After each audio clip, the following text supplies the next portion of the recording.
السلام علیکم ورحمۃ اللہ وبرکاتہ۔ الحمد للہ وکفی وسلام علی عبادہ الذین اصطفی، اما بعد۔ رجب کے مہینہ میں اللہ تعالیٰ کے نبی کو اللہ تعالیٰ نے اپنے پاس بلایا، جس کو ہم معراج کہتے ہیں، شب معراج، لیلۃ المعراج، اور اس کے لیے اہتمام بھی کیا جاتا ہے عبادات کا، خیرات کا۔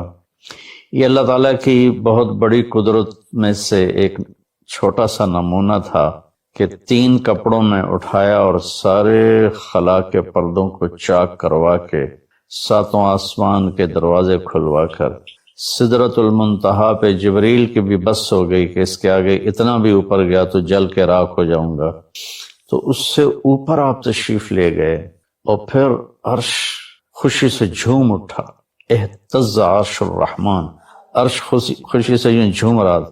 خوشی میں انسان بے خود ہو کر جھومنے لگ جاتا ہے، تو اللہ کا عرش جھومنے لگا آپ کی آمد پر، اور پہلی ہستی ہیں جن کا قدم اللہ کے عرش پر پڑا، اور اللہ تعالیٰ اور اللہ کے محبوب کے درمیان جتنے نور کے پردے تھے اللہ نے سب ہٹا دیے، اور السلام علیک ایھا النبی ورحمۃ اللہ وبرکاتہ۔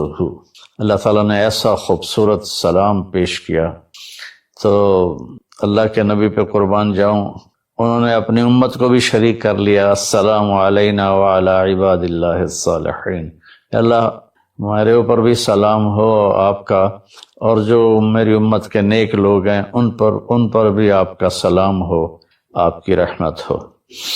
تو معراج کا واقعہ اسباب کے خلاف ایک انتہائی عجب اللہ کی قدرت ہے، اور اس میں ایک چھوٹی سی بات عرض کروں کہ جب آدمی پس جاتا ہے نا اور کہتا ہے متی نصر اللہ، یا اللہ تیری مدد کہاں ہے، تو پھر اللہ کی طرف سے جواب آتا ہے الا ان نصر اللہ قریب، بے شک میری مدد قریب ہے، آ رہی ہے۔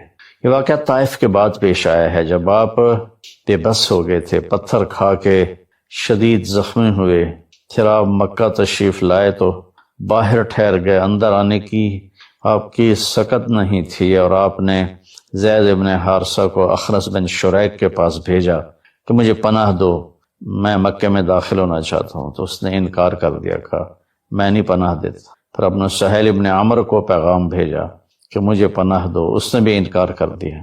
پھر ایک اور عرب کے سردار تھے، ان کو پیغام بھیجا، خال بن صفوان بن امیہ کو پیغام بھیجا کہ مجھے پناہ دو، تو انہوں نے بھی انکار کر دیا۔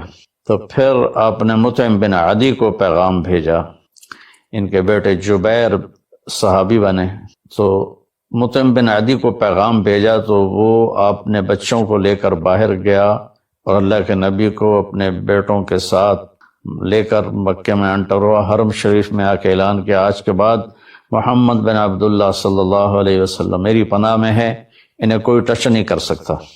ابو جہل نے کھڑے ہو کر کہا تم یہ اس کا کلمہ پڑھ کے کہہ رہے ہو یا اپنی سرداری کے زوم پر کہہ رہے ہو، اپنی سرداری کے بلبوتے پر؟ اور کہا نہیں، میں نے اس کا کلمہ نہیں پڑھا، جو اللہ نے مجھے سٹیٹس دیا ہے اس کی وجہ سے کہہ رہا ہوں۔ کہ پھر ٹھیک ہے، ہم ان کو کبھی ٹچ نہیں کریں گے۔ اس قدر حال سنگین ہو گیا تھا، اور کبھی آسمان کے فرشتے نہیں روئے سوائے 2 جگہ۔ ایک دفعہ جب ابراہیم علیہ السلام نے حضرت اسماعیل کو الٹا لٹایا اور چھری ہاتھ میں اور سر کے بال ہاتھ میں، اس طرح، اور یوں آسمان کو دیکھ کے کہا یا اللہ تو مجھ سے ناراض ہو گیا کہ میرے دل میں اسماعیل کی محبت آ گئی ہے۔ اس پر آسمان کے فرشتے زارو قطار روئے تھے۔ اور ایک جب ہمارے نبی کو پتھر پڑے اور پڑھتے پڑھتے بے ہوش ہو کے گر گئے، اس وقت 7 آسمان کے فرشتے روئے تھے۔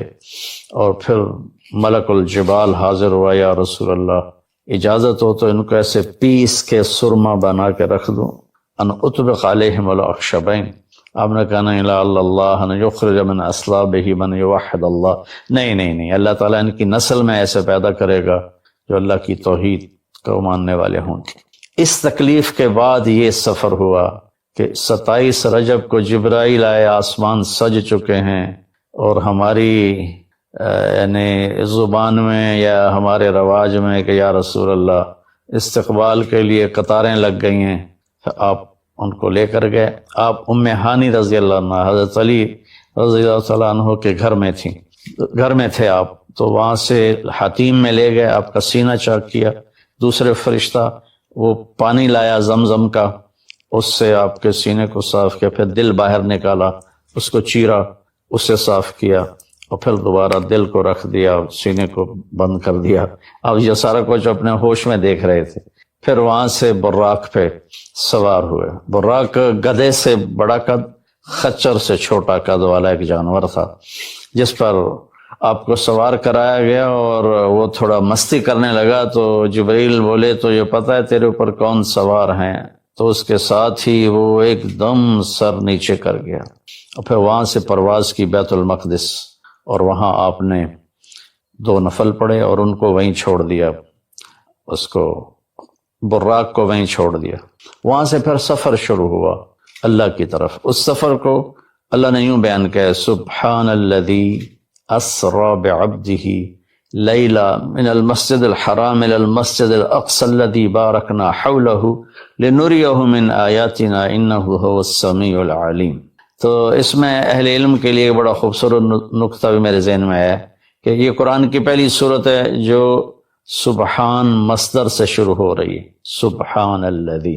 پھر اس کو اللہ تعالیٰ فعل ماضی ہوتا ہے تو سبح للہ ما فی السماوات والارض کے ساتھ شروع کیا، تو مصدر آیا، ماضی آیا، ماضی کے بعد مضارع ہوتا ہے، فیوچر ہوتا ہے، مستقبل ہوتا ہے، تو یسبح للہ ما فی السماوات وما فی الارض الملک القدوس العزیز الحکیم۔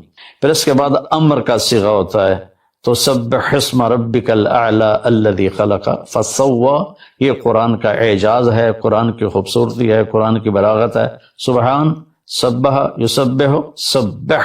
تو اللہ تعالیٰ نے پہلے اپنی پاکیزگی کو بیان کیا کہ جو کچھ کہنے والا ہوں میں سب کچھ کر سکتا ہوں، میرے لیے کوئی مشکل نہیں کہ میں اپنے بندے کو لے کر گیا۔ اللہ آنے جانے سے پاک ہے، لیکن با کا اضافہ یہ بتاتا ہے کہ اللہ تعالیٰ کہہ رہے تھے یوں ہی سمجھو کہ میں اپنے بندے کو خود لے کر گیا اوپر۔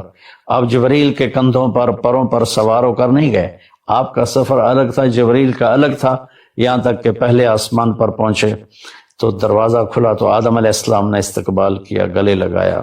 پھر اس سے اوپر گئے تو عیسیٰ علیہ السلام، یحییٰ علیہ السلام، زکریا علیہ السلام نے استقبال کیا، اور سارے آسمان کے فرشتوں نے استقبال کیا۔ پھر اس کے بعد تیسرے آسمان پر گئے تو یوسف علیہ السلام نے استقبال کیا اور سارے فرشتوں نے۔ پھر چوتھے آسمان پر گئے تو یونس علیہ السلام نے اور باقی سارے فرشتوں نے۔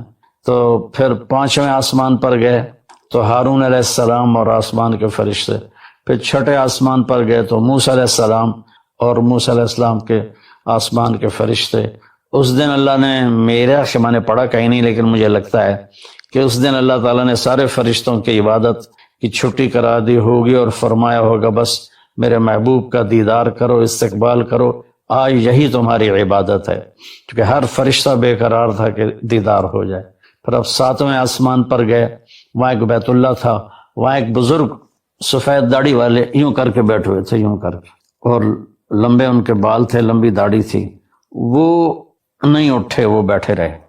جب اب قریب آئے تو وہ کھڑے ہوئے اور کہا میرا بیٹا آ گیا۔ پہلے نبیوں نے کہا ہمارے بھائی آ گئے، ہمارے بھائی آ گئے، ہمارے نبی آ گئے۔ اس بزرگ نے کہا میرے بیٹے آ گئے، میرے بیٹے آ گئے۔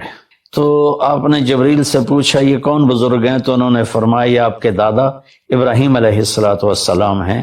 اس میں اللہ نے ہمیں سبق دیا کہ بیٹا کتنے ہی عالی مقام پہ چلا جائے، اس کے ذمہ ہے اپنے ماں باپ کا ادب کرے، ان کے پاؤں چھوئے، ان کے سامنے سر جھکا کے چلے، یہ ہواؤں میں اڑ جائے، عرش کو چیر کے اللہ تک پہنچ جائے، پھر بھی باپ کے آگے، ماں کے آگے سر جھکانا ہے۔ اور یہ سبق عملاً اللہ نے امت کو سکھایا، پہنچایا کہ اللہ تو جانتے تھے کہ یہ امت اپنے والدین کی کتنی نافرمان ہوگی، اور کتنے ماں باپ ہوں گے جو چھپ چھپ کے روئیں گے، کتنی مائیں ہوں گی جو دوپٹے کے پلو میں اپنے آنسو چھپا لیں گی اپنی اولاد کی نافرمانی کی وجہ سے، بدتمیزی کی وجہ سے۔ میرے نبی سے پوچھا گیا یا رسول اللہ قیامت کب آئے گی؟ تو آپ نے فرمایا اللہ کو پتہ ہے، کیا کوئی نشانی فرما دیں؟ ارشاد فرما دیں کہ جب مائیں بیٹیوں کے ہاتھوں ذلیل ہوں گی تو قیامت آئے گی۔ یعنی بیٹے تو کرتے ہی رہتے ہیں، اگر بیٹیاں بھی ماں کو ذلیل کریں گی تو قیامت آ جائے گی۔ تو یہ اتنا بڑا مقدس رشتہ ہے۔ آپ نے فرمایا جس نے اپنے والدین کو دکھ دیا اس پہ اللہ کی لعنت، زمین آسمان کی لعنت، فرشتوں کی لعنت، نہ اس کی نماز قبول ہے، نہ روزہ، نہ صدقہ۔ اور دوسری طرف آپ نے فرمایا جو صبح صبح ماں باپ کی زیارت کر لے تو صبح سے شام تک جنت کے 2 دروازے اس کے لیے کھل جاتے ہیں۔ نہ حال پوچھا نہ خدمت کی، صرف آ کے زیارت کی محبت کی وجہ سے۔ شام کو آ کے ان کی زیارت کی تو صبح تک جنت کے 2 دروازے اس کے لیے کھلے رہیں گے۔ پھر ان میں کوئی ایک فوت ہو جاتا ہے اور یہ اس ایک کی بھی ایسے تعداد کرتا ہے، زیارت کرتا ہے، ایک دروازہ کھلا رہے گا۔ تو یہ اس میں ایک بہت بڑا سبق تھا ماں باپ، چونکہ پہلا قصور تو ماں باپ کا ہے کہ وہ بتاتے ہی نہیں، وہ تعلیم ہی نہیں دلاتے جس سے پتہ چلے کہ ماں باپ کا مقام کیا ہے۔ اسی میں ہماری نسل ڈپریشن کا شکار ہوگی۔ تو انہیں کیا پتا باپ کون ہوتا ہے، ماں کون ہوتی ہے۔ تو آپ وہاں سے تشریف لے گئے تو سدرۃ المنتہا، جہاں بارڈر آ جاتا ہے ان مخلوقات کا، بارڈر پر جبریل نے کہا یا رسول اللہ بس آگے میرے پاس ویزا کوئی نہیں ہے، ایک بالشت بھی اوپر جائے، ایک گٹھ بھی اوپر جاؤں گا تو جل کے راکھ ہو جاؤں گا۔ اللہ نے ایک تخت اتارا، اس سے اپنے محبوب کو بٹھایا اور وہ گئے بلندیوں کو چیرتے ہوئے، اس نے عرش پر جا کر لینڈ کیا، آپ اترے اور میرے اللہ تعالیٰ نے کہا ثم دنا فتدلی فکان قاب قوسین او ادنی۔ اللہ تعالیٰ نے اپنے محبوب کو اپنے قریب کر لیا، اتنا قریب کیا کہ فاصلے مٹ گئے۔ تو بھائیو پھر لمبا واقعہ ہے، اور لوگ آج کل اتنا لمبا سنتے بھی نہیں ہیں، تو میں صرف جانے کا بتا دیتا ہوں۔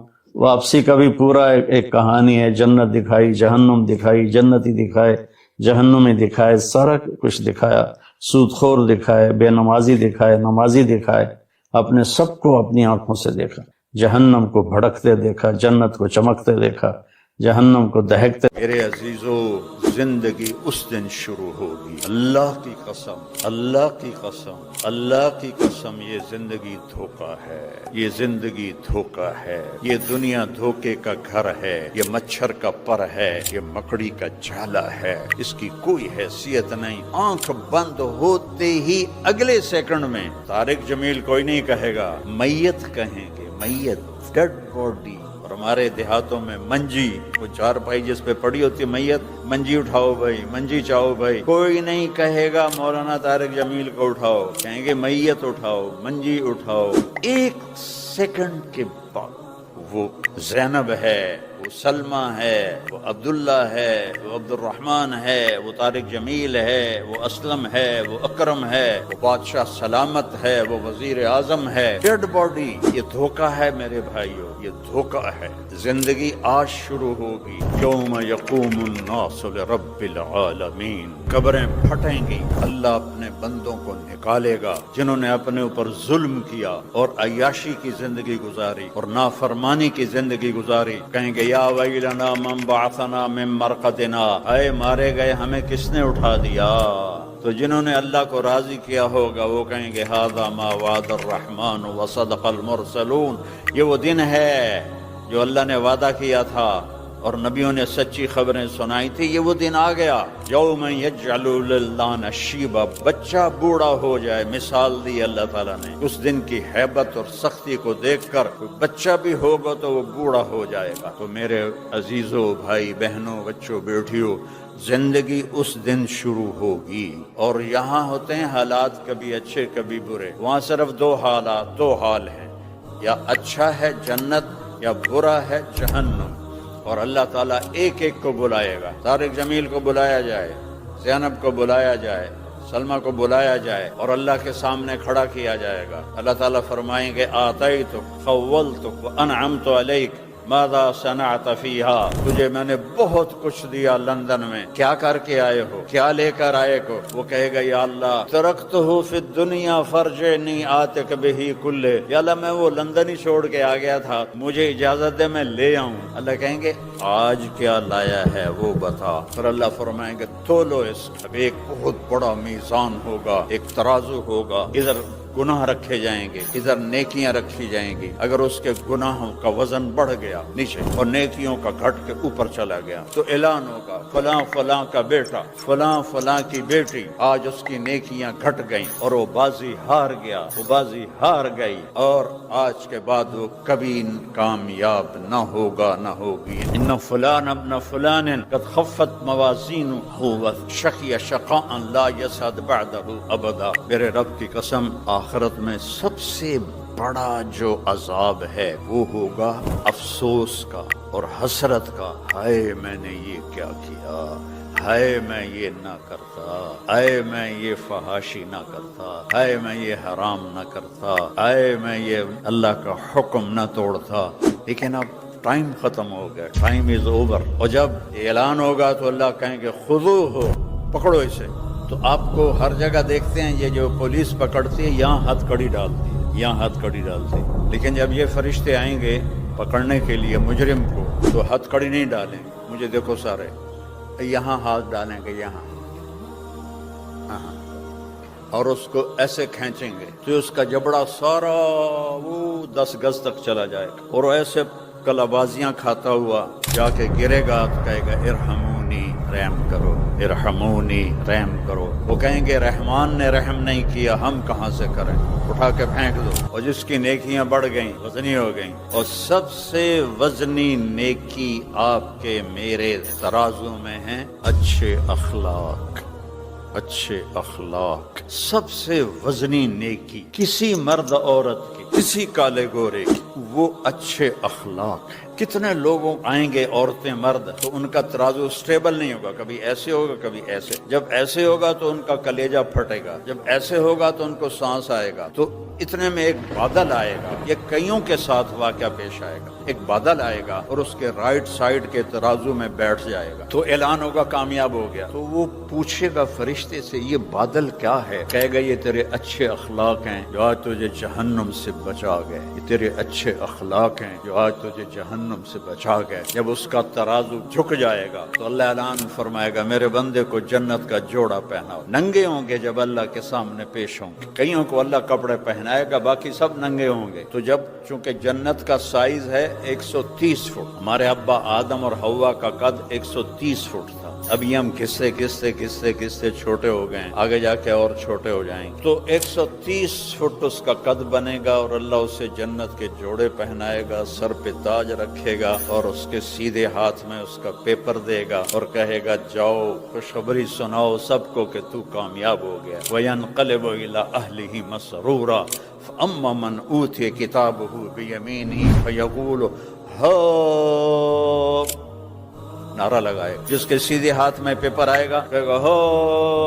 یہاں نہیں کرتے نعرہ بازی میں جب ہو ہا ہوتی ہے تو اس کو اللہ نے لفظ بنا دیا, ہو مقرؤ کتابیہ, کہے گا او میری کتاب ویکھو, میرا پیپر ویکھو, میں کامیاب ہو گیا, میں کامیاب ہو گیا. تو وہ سارے قریب کے پوچھیں گے تو کیسے کامیاب ہو گیا, آج تو بڑا سخت دن ہے. کہے گا انی ظننت انی ملاقٍ حسابیہ, مجھے پتا تھا میرا حساب ہونا ہے, میں اپنی تیاری میں لگا رہا. لوگ رات شرابوں میں گزارتے تھے, میں اللہ کے مصلی پر گزارتا تھا. لوگ حرام کھاتے تھے, میں حلال کھاتا تھا. لوگ فحاشی بدماشی کرتے تھے, میں اللہ سے ڈرتا تھا. اور اوپر سے اللہ کی آواز آئے گی فَهُوَ فِي عِيشَةٍ رَاضِيَةٍ, میرے بندے کو اعلیٰ زندگی مبارک ہو. کہاں؟